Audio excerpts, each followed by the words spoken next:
A woman who goes to every funeral at a local church to tuck into food at the wake has been slammed by grieving relatives.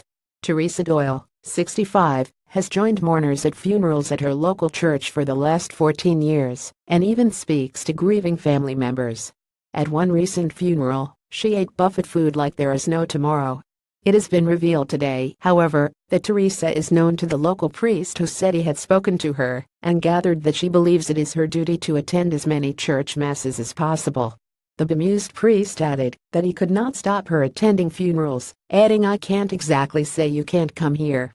FIFA backs down in row with SFA over Scotland players wearing poppies. Father Noah Connolly, of the Holy Redeemer Church in Slough, Berkshire, said the religious woman for some reason believed it was her duty to attend services. He said every funeral we have she comes, and if there is a reception afterwards she makes her way to it without invitation. She is a Catholic woman, and she is convinced she needs to go to as many masses as possible.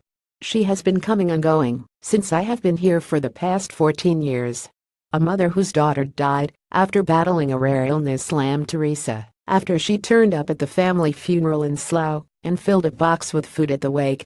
Catherine Whitehead died at the age of just 42 years after living her life with the rare condition, Addison's disease.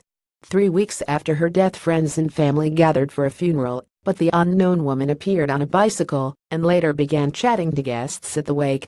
Catherine's mother, Margaret Whitehead, said, "She got my son, Kevin, to give her a lift from the church to the Irish Centre for the wake.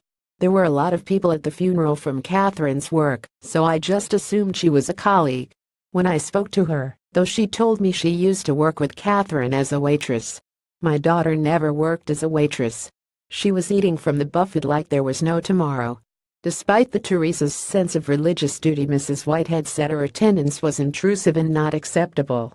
"There's mass every morning. She doesn't need to go to funerals," she said. "She's only going when there's a cheap lunch. She intrudes on people when they are upset and sad." When approached at her home and asked why she goes to strangers' funerals, Teresa told The Sun, "That's my business," before adding, "I have to go. I've somewhere to be."